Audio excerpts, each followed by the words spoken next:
Bonjour et bienvenue à toutes et à tous dans cette pépite de créativité avec Vanina Gallo.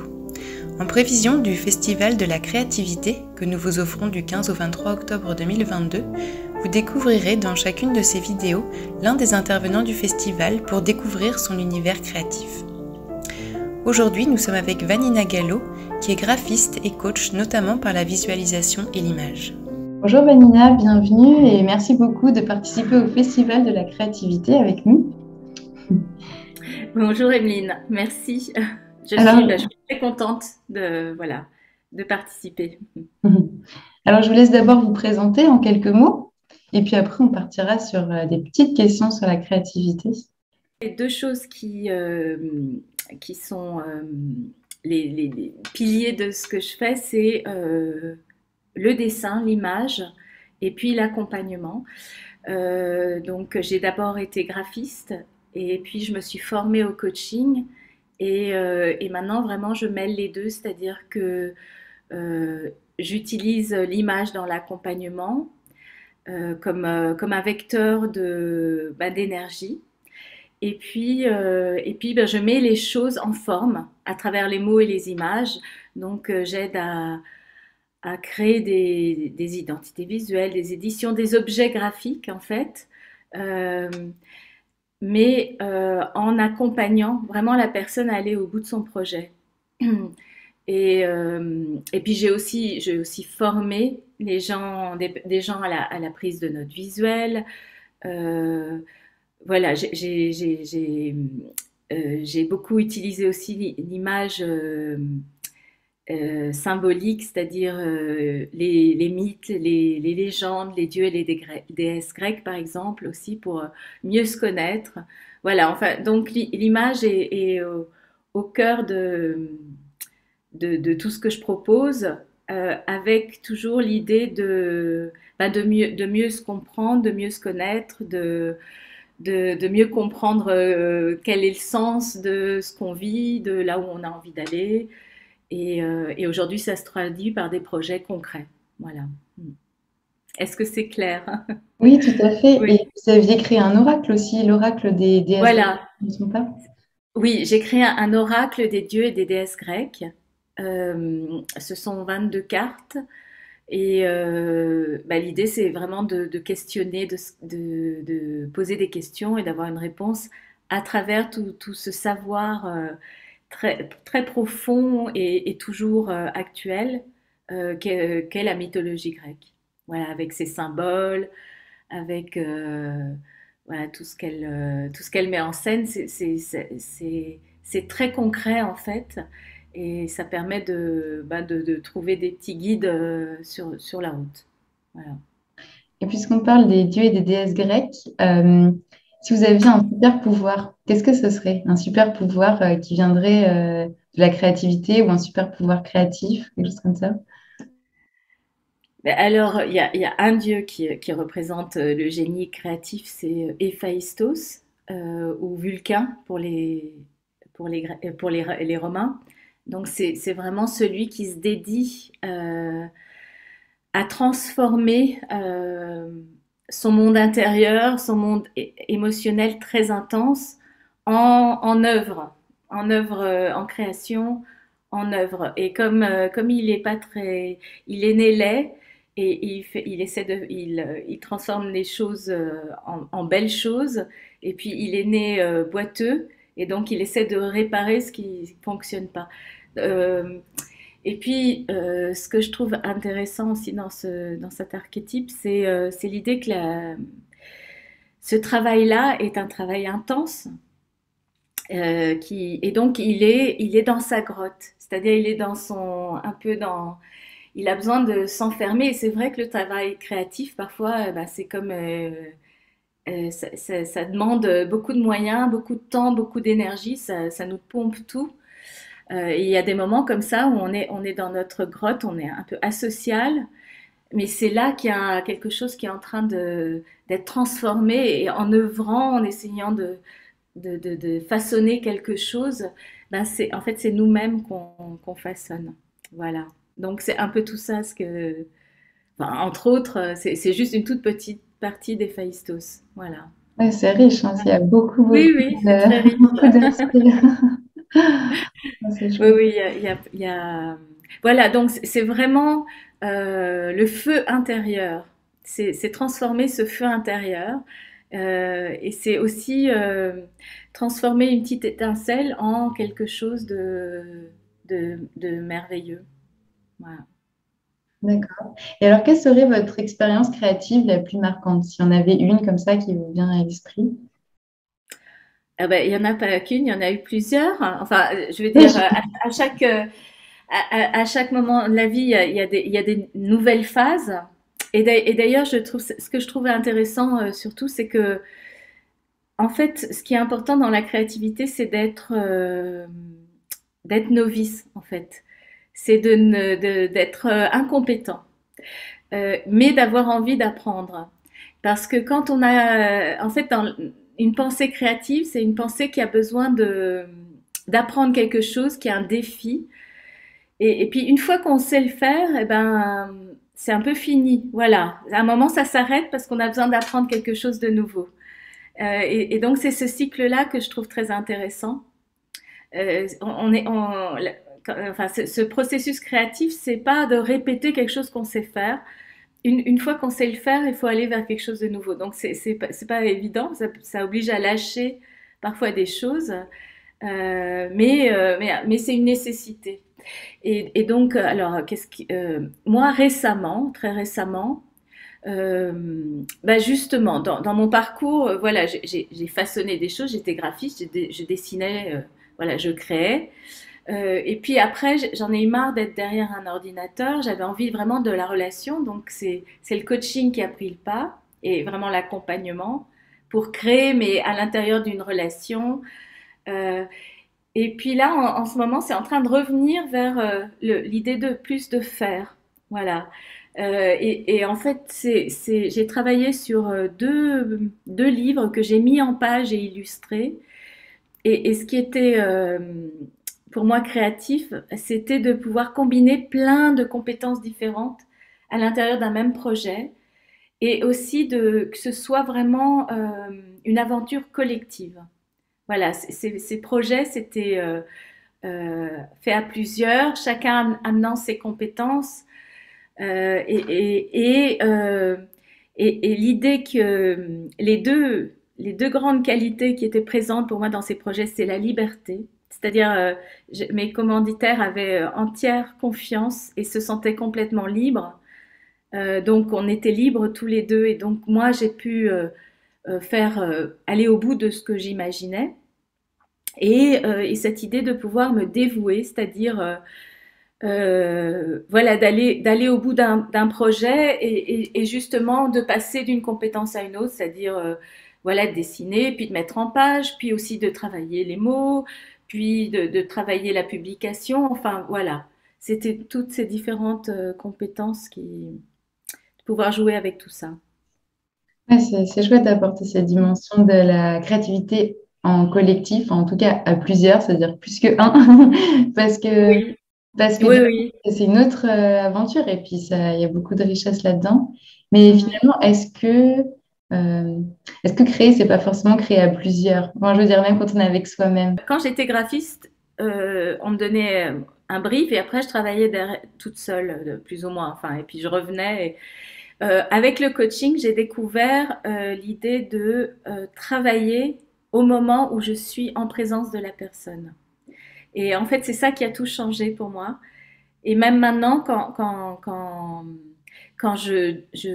même quand je fais du graphisme pur, je travaille avec le client en même temps. Enfin, il est présent là. Et c'est cette énergie, enfin, c'est l'énergie qu'il y a dans la rencontre, dans le fait d'être ensemble, que nos inconscients travaillent ensemble. Bah, c'est ça qui fait que c'est vivant, que c'est juste, qu'on cherche à deux. Et en fait, moi, maintenant, j'aime créer, mais uniquement quand je suis enfin, pour moi, c'est vraiment vivant, la créativité, quand c'est pris dans cette énergie commune, dans cette présence-là, enfin voilà, dans le fait qu'on est tous les deux, mon client et moi, présents, en train de créer. Voilà. et pas moi dans mon coin. Ok, Voilà. ouais, c'est chouette. Et j'ai bien aimé ce que vous disiez aussi sur le fait d'être novice, parce que du coup, dans notre festival, on a aussi envie de pouvoir proposer des expériences et justement d'oser explorer Mhm. des voies qu'on ne connaissait pas et dans lesquelles on est complètement débutant, ou même où on a déjà essayé, mais on s'est trouvé entre guillemets nul, etc. Non, mais c'est l'inconfort qui nous oblige à déployer nos capacités. Voilà, quand on s'est trop confortable, en fait, Ouais, ça endort un peu. c'est vrai. Alors que quand on a à apprendre, quand on est vraiment en train d'apprendre, c'est là qu'on est le meilleur, parce que c'est là qu'on mobilise toutes nos capacités, parce qu'il y a un saut, voilà, un saut, un apprentissage à faire. Donc, du coup, mais alors voilà, il faut en avoir envie, hein, il faut être Ah motivé. bah oui. Il faut que la motivation, elle vienne de l'intérieur, hein, parce que voilà, il faut. À partir du moment, si on est incompétent, mais qu'on en a vraiment envie, eh ben c'est là qu'on sera le meilleur. Voilà, pour moi. Enfin, et je l'ai vérifié, hein. Voilà, c'est toujours quand il y a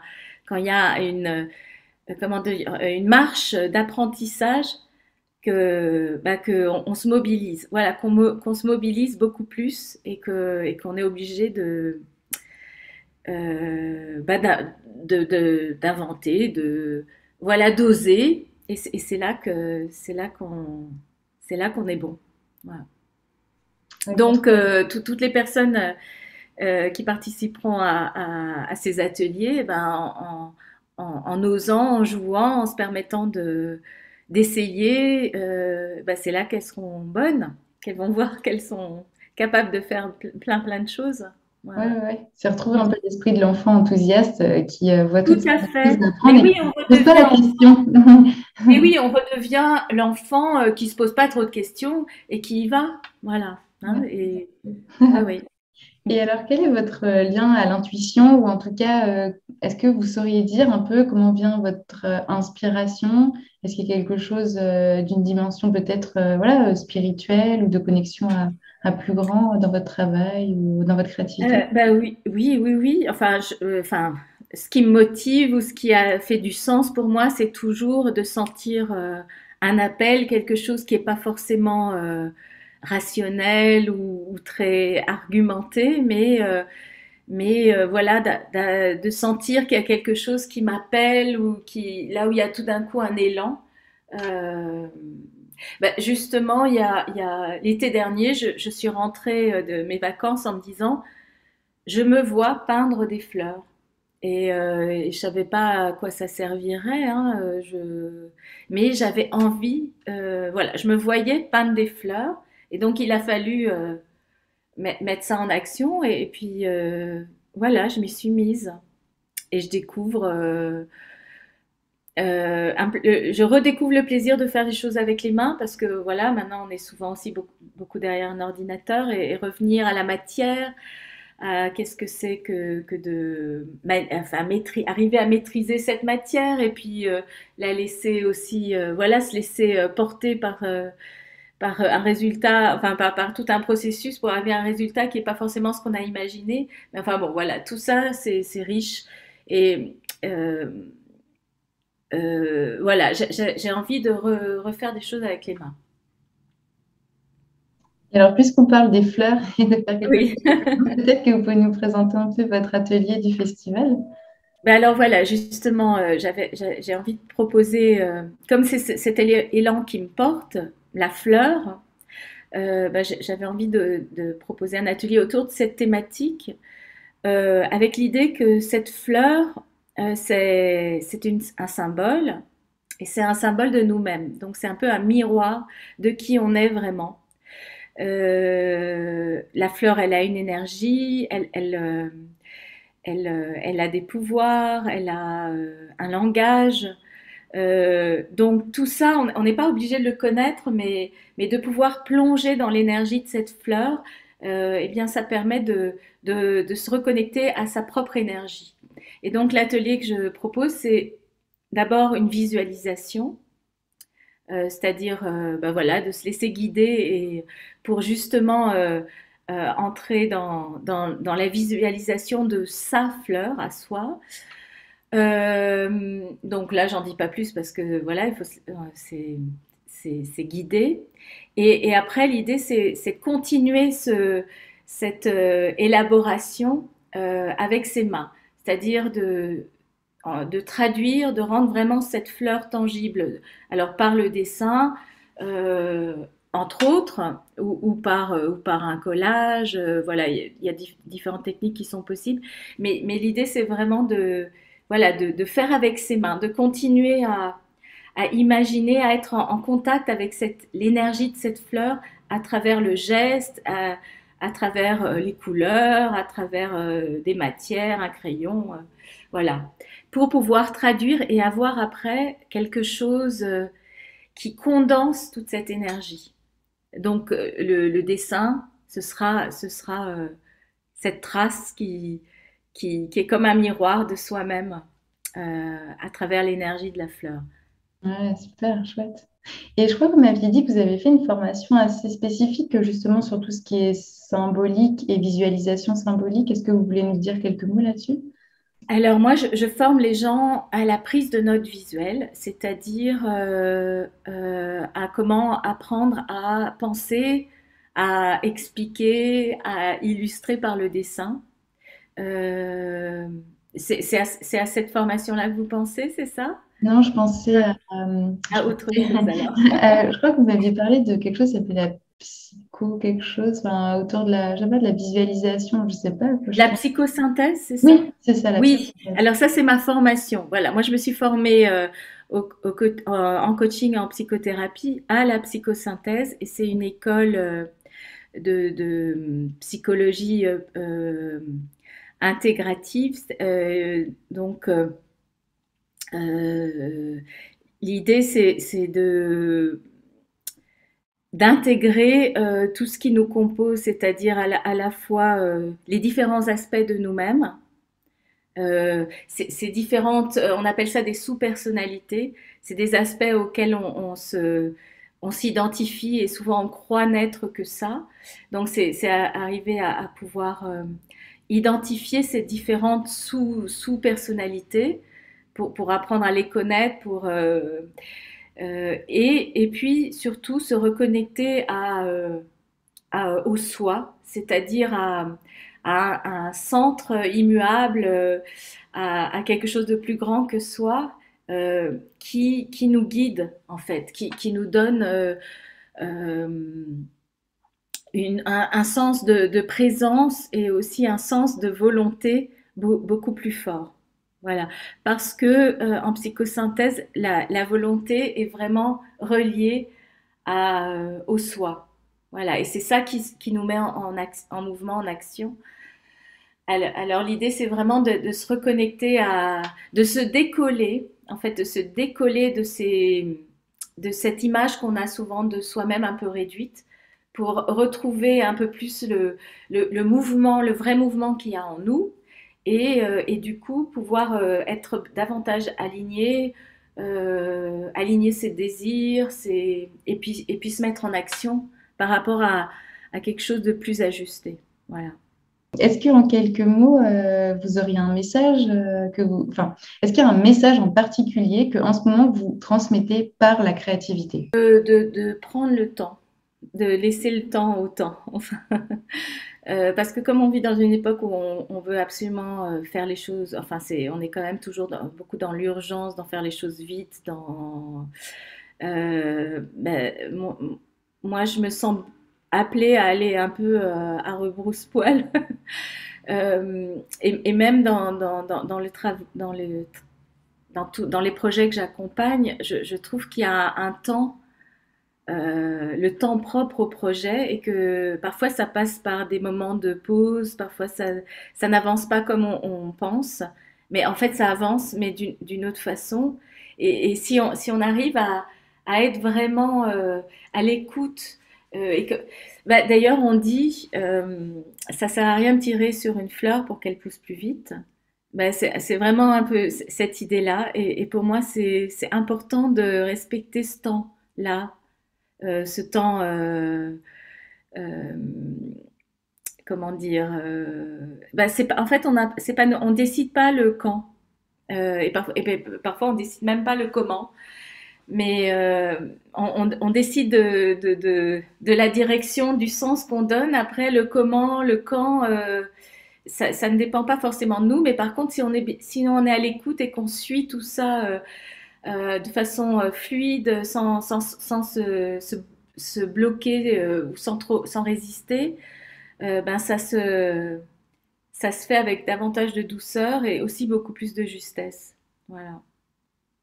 Et il y a une carte, il y a un dieu qui symbolise ce temps de l'action opportune qui s'appelle Kairos. On parle du Kairos et c'est le moment où agir. Et parfois c'est pas le bon moment, parfois c'est trop tôt, parfois c'est trop tard. Mais voilà, il y a un bon moment pour faire les choses et faut pas forcément. Voilà, c'est bien d'être d'être flexible au niveau du temps. Ouais, super message, j'adore. Ça me parle beaucoup aussi. C'est une question aussi peut-être d'équilibre entre le féminin et le masculin. Le féminin qui est dans la réception et justement intégrer les choses, recevoir, et ensuite le masculin qui met en action. On peut pas être tout le temps Tout que. à fait. Il faut que d'abord il y ait la gestation qui est de l'ordre du féminin et c'est un temps où on n'est pas dans l'action mais dans l'accueil et surtout dans le fait que on peut rien faire. C'est pas nous qui dirigeons ça.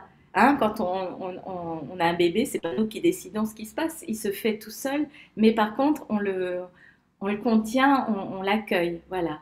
Et après, et après, on passe à l'action qui, elle, est, ou la naissance qui, elle, est masculine. Enfin, Ouais. qui est, et effectivement, c'est important de toujours faire passer le féminin avant le masculin. C'est un monsieur qui s'appelle Sylvain Duboulet qui dit ça, et je trouve qu'il il le dit très bien. Voilà, c'est d'abord le temps de gestation et après l'action. Alors, dans un projet, des gestations, il peut y en avoir à plusieurs moments, mais en tout cas, voilà, exactement. C'est important de respecter ces temps de gestation et c'est pas toujours quand on l'a décidé. Voilà. Et donc, c'est de suivre ce mouvement naturel, en fait. Ouais, Voilà. tout à fait. Bah, super, merci beaucoup, Vanina. Donc, on Bah, se merci, retrouve. Emine. C'était un échange riche. Je me réjouis voilà, de faire l'atelier le 20 à 17 heures.